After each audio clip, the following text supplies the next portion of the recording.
Hi, I'm Teresa from Phoenix Cake Crafts, and today I'm going to show you this beautiful, oh no, there's a hole in my swatch.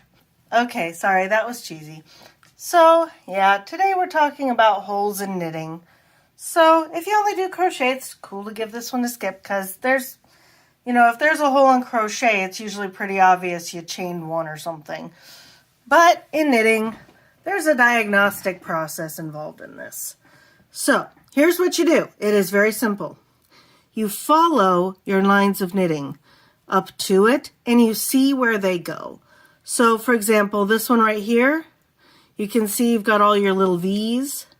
So what you do is you just kind of follow it up, and you can see that over here is all nice and straight and perfect.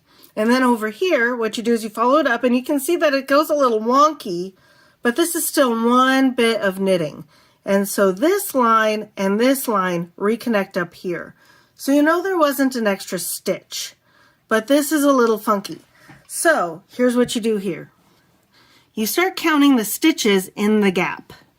So this is right here, these two, these are still together. This isn't what we count. We count the next one, 1.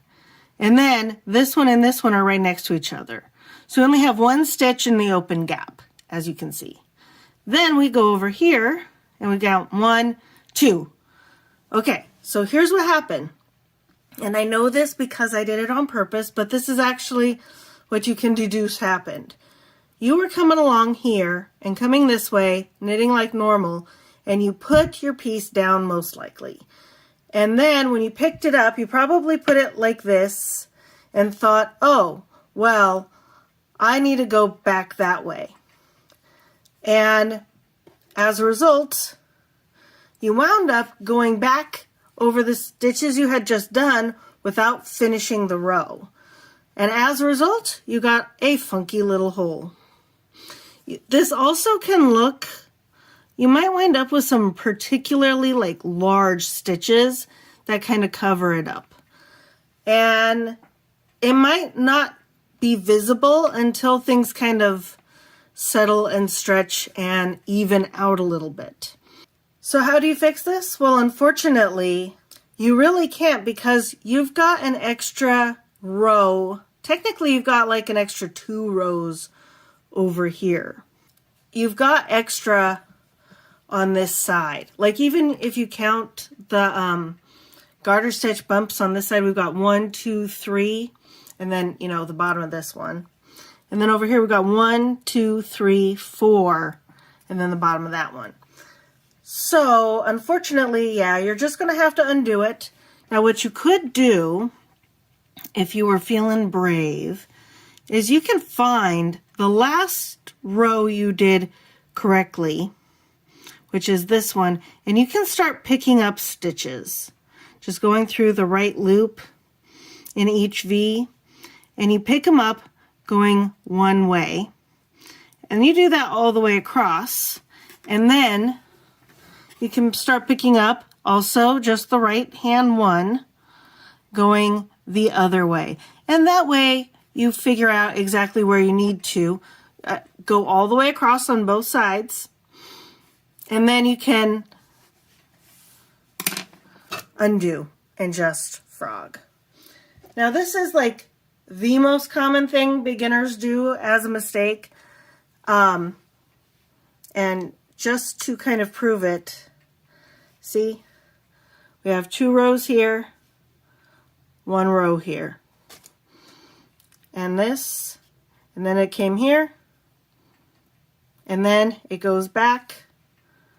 And if you want to at this point, you can pick up these stitches or go down to the next row and kind of redo.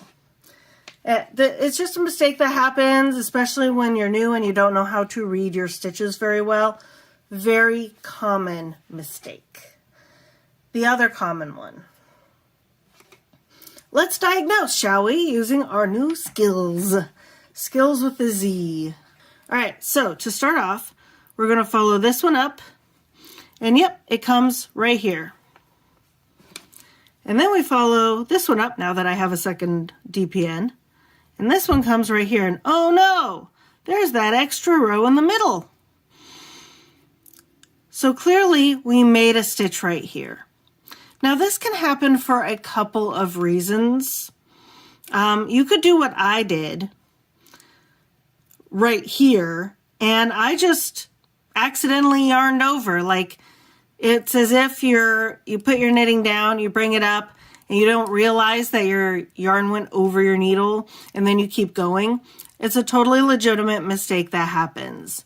More often than not, what happened to me when I was knitting my very first sock happens. So what had actually happened was I dropped a stitch.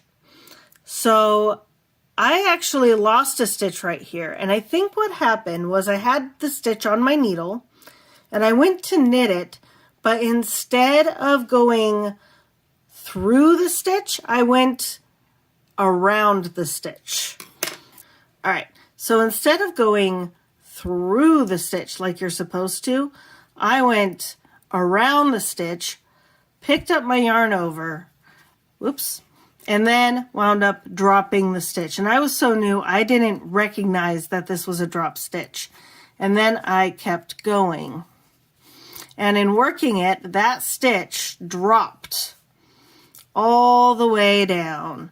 And I didn't realize it. I was knitting very tightly, so all of these little things wound up kind of getting eaten by the stitches next to it. So I never saw a ladder. And I didn't actually find my little drop stitch until after I had completely finished the sock and was looking at next to the hem, and I wound up finding it, and I did tack it down so I didn't make any issues in the cuff. But this is actually something that happens very commonly, or sometimes something like what I did here happens very commonly. And just like the other one, well, this one has a couple different options. One option is to undo and redo, or you can just drop the stitch. You're going to have a little space here, but you can kind of pull up your loops and just have a few rows bigger. If you really don't like doing that, because it does make a row of your stitches larger than the rest, because you can see they're a little bit bigger now already and looser, you can just undo it and rework as you need, just like I did on the other swatch. Anyway, I hope you found that useful and helpful. Happy crafting! Bye!